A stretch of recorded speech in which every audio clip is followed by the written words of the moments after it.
केदारनाथ मंदिर कितने साल पुराना हो सकता है और इसका निर्माण किसने करवाया होगा? आपकी राय कमेंट करके हमें जरूर बताएं ताकि आपके तर्क और विचार भी लोग देख सकें।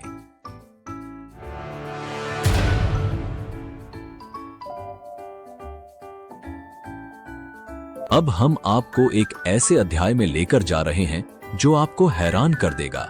यह केदारनाथ धाम के इतिहास का वो हिस्सा है जब यह भव्य मंदिर 400 साल तक बर्फ में दबा रहा और फिर भी सुरक्षित बचा रहा। यह कैसे संभव हुआ? क्या यह भगवान शिव की कृपा थी या प्रकृति के अद्भुत विज्ञान का चमत्कार? इस रहस्य को समझने के लिए हमें इतिहास के पन्नों में और गहरे उतरना होगा। ऐसा कहा जाता है कि 13वीं से 17वीं शताब्दी तक केदारनाथ मंदिर लगभग 400 वर्षों तक बर्फ की मोटी परत के नीचे दबा रहा। इसे छोटा हिमयुग भी कहा जाता है, जब हिमालय में ग्लेशियरों का विस्तार इतना बढ़ गया था कि केदारनाथ धाम जैसे बड़े क्षेत्र पूरी तरह बर्फ में समा गए। लेकिन सबसे चौंकाने वाली बात यह है कि इतने वर्षों तक बर्फ के नीचे दबे रहने के बावजूद मंदिर की संरचना को कोई गंभीर नुकसान नहीं पहुंचा। देहरादून स्थित Wadia institute of Himalayan geology के वैज्ञानिकों ने इस रहस्य पर गहन अध्ययन किया। वैज्ञानिक विजय जोशी के नेतृत्व में इस क्षेत्र की गहन जांच की गई और यह पाया गया कि मंदिर की दीवारों और पत्थरों पर आज भी बर्फ के दबाव और हिमनदीय गतिविधियों के निशान साफ देखे जा सकते हैं। लेकिन जो सबसे खास बात सामने आई वह थी मंदिर की पत्थरों की लुमिनेसेंस डेटिंग, जिससे यह प्रमाणित हुआ कि मंदिर उस दौर में बर्फ के नीचे दबा रहा। तो क्या यह केवल स्थापत्य कौशल था या कोई और रहस्यमय शक्ति? केदारनाथ मंदिर की मजबूत संरचना ने इसे बर्फ के नीचे दबने के बावजूद पूरी तरह से सुरक्षित रखा। मंदिर का निर्माण विशाल पत्थरों से हुआ है, जिन्हें इंटरलॉकिंग तकनीक से जोड़ा गया है। बिना सीमेंट के इन पत्थरों की आपस में जकड़ इतनी मजबूत थी कि बर्फ का भारी दबाव भी इसे हिला नहीं सका। दोस्तों, अगर आपको हमारी वीडियो पसंद आ रही है तो अभी लाइक करें और चैनल को सब्सक्राइब करना न भूलें। आपका एक लाइक और सब्सक्रिप्शन हमें और भी बेहतर कंटेंट लाने में मदद करेगा।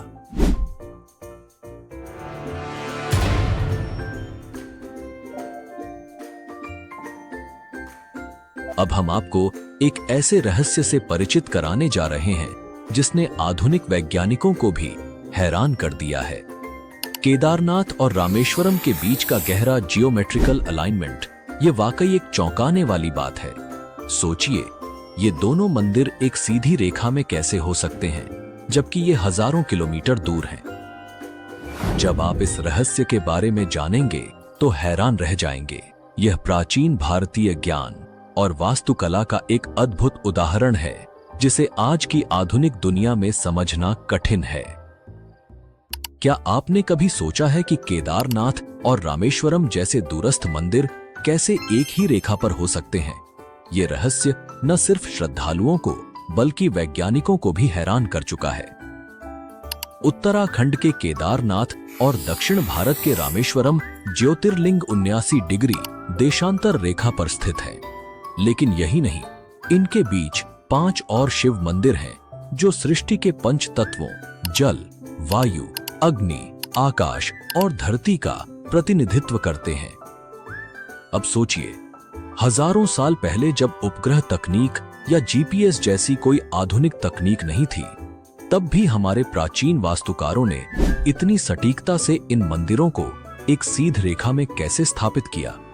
यह जानकर हैरानी होती है कि केदारनाथ और रामेश्वरम के बीच 2383 किलोमीटर की दूरी है और इन सातों मंदिरों का एक ही रेखा में होना महज संयोग नहीं हो सकता।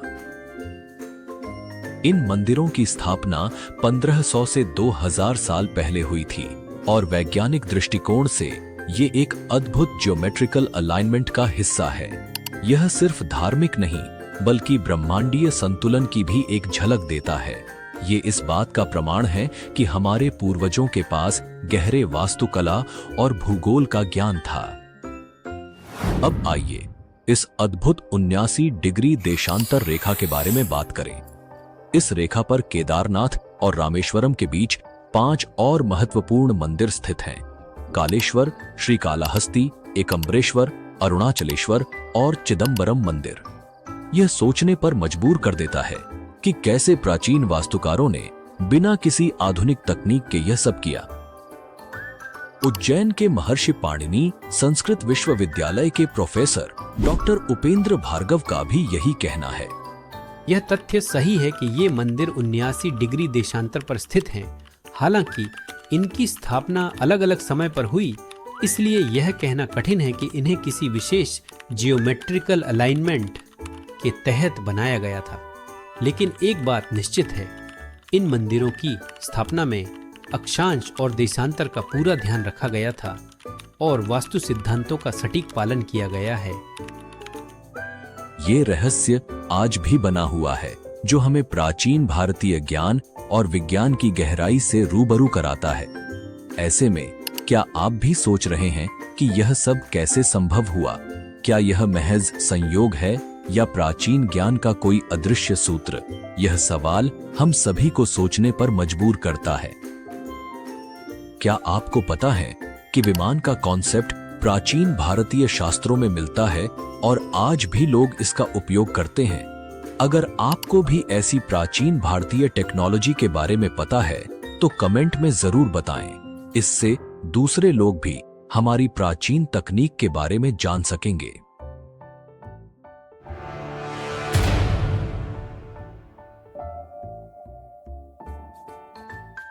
चलो अब हम केदारनाथ के उस रहस्य की बात करते हैं जो सालों से भक्तों और वैज्ञानिकों को हैरान कर रहा है। हर साल जब केदारनाथ मंदिर के कपाट सर्दियों में बंद हो जाते हैं तो मंदिर के अंदर जलने वाला दीपक अगले 6 महीने तक बिना बुझा रहता है। ये कैसे संभव है जबकि कोई भी व्यक्ति वहां मौजूद नहीं होता? और इतना ही नहीं, जब मंदिर के कपाट बंद होते हैं तो सवाल ये उठता है कि इस दौरान शिवलिंग की पूजा कौन करता है? मंदिर के कपाट बंद होने के बाद ये रहस्यमयी घटनाएं आज भी लोगों के लिए एक गहरे आश्चर्य का विषय है, जिसे न तो पूरी तरह से समझा जा सका है और न ही वैज्ञानिक इसका कोई ठोस प्रमाण दे पाए हैं। हर साल सर्दियों में भाई दूज के बाद जब बर्फ की सफेद चादर हिमालय पर फैल जाती है और इंसानों की पहुंच इस ऊंचाई तक नामुमकिन हो जाती है, तब केदारनाथ के कपाट बंद कर दिए जाते हैं।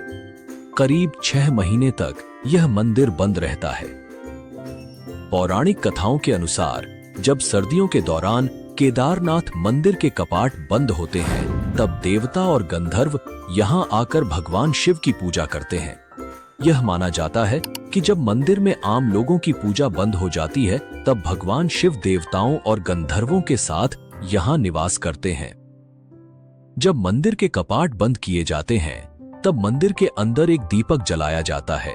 यह दीपक बिना किसी देख रेख के पूरे 6 महीने तक अविरत जलता रहता है और जब कपाट फिर से खोले जाते हैं, तब यह दीपक जलता हुआ मिलता है, जैसे मानो उस जगह पर शिव की दिव्यता कभी भी नहीं बुझती। क्या यह सच में किसी चमत्कार से कम है?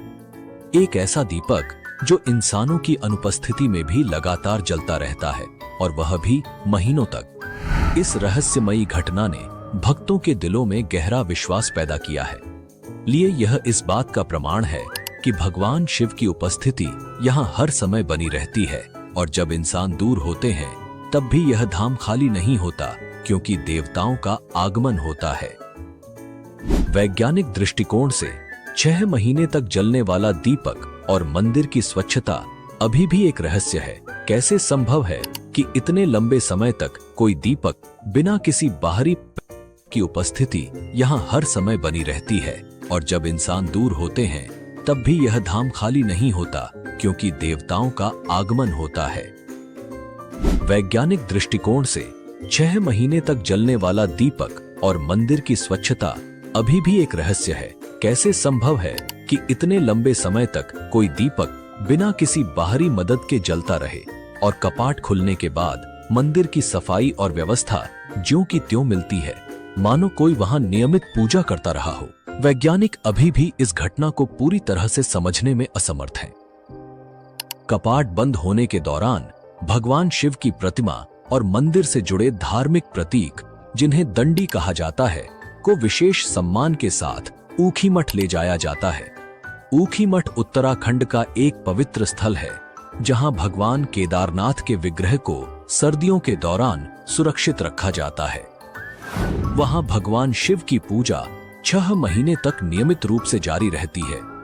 ऊखीमठ वह स्थान है जहां मंदाकिनी और अलकनंदा नदियां मिलती हैं और इसे केदारनाथ के शीतकालीन धाम के रूप में जाना जाता है।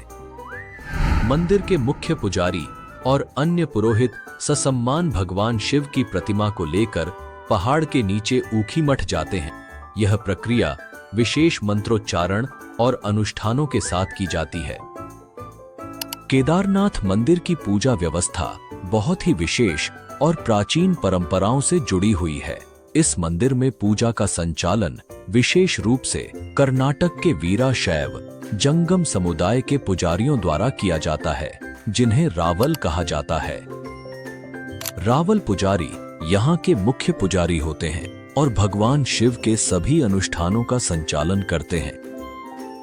यह परंपरा सदियों पुरानी है और पीढ़ी दर पीढ़ी चली आ रही है। रावल पुजारी कर्नाटक के इसी समुदाय से चुने जाते हैं और उनके परिवार के लोग ही इस विशेष भूमिका को निभाते हैं। खास बात यह है कि केदारनाथ मंदिर के सभी प्रमुख अनुष्ठान कन्नड़ भाषा में ही संपन्न होते हैं। यह परंपरा प्राचीन काल से चली आ रही है और आज भी इसका पूरी श्रद्धा और विधि से पालन किया जाता है। पुराणों में एक और रहस्य बताया गया है कि एक दिन केदारनाथ और बद्रीनाथ लुप्त हो जाएंगे। माना जाता है कि जब नर और नारायण पर्वत आपस में मिल जाएंगे, तब इन दोनों धामों का मार्ग पूरी तरह बंद हो जाएगा और भक्त इन धामों के दर्शन नहीं कर पाएंगे। इसके बाद भविष्य में भविष्य बद्री और भविष्य केदार नामक नए तीर्थ स्थलों का उद्गम होगा। यह भविष्यवाणी हिंदू धर्म ग्रंथों में वर्णित है और इसे एक दिव्य संकेत के रूप में देखा जाता है। धार्मिक मान्यताओं के अनुसार यह घटना आने वाले युगों में घटित होगी और इससे भक्तों को नए तीर्थ स्थलों के दर्शन करने का अवसर मिलेगा। तो यह था केदारनाथ मंदिर का वह रहस्य, भीमशिला का चमत्कार, मंदिर का अलौकिक निर्माण, 400 साल तक बर्फ में दबे रहना, देवताओं और गंधर्वों की पूजा, 6 महीने तक अविरत जलने वाला दीपक और भक्तों की अटूट आस्था। ये सब सिर्फ एक धार्मिक कथा नहीं है, बल्कि उस अलौकिक शक्ति का प्रतीक है जो भगवान शिव के इस पवित्र धाम को अनंत काल तक पावन बनाए रखती है। यह मंदिर हमें एक ओर वैज्ञानिक रहस्यों से हैरान करता है, तो दूसरी ओर हमारी आस्था को और भी मजबूत बनाता है। अगर आपको ये डॉक्यूमेंट्री पसंद आई हो तो हमें कमेंट में अपना फीडबैक जरूर बताएं और अगर आपने चैनल को अभी तक सब्सक्राइब नहीं किया है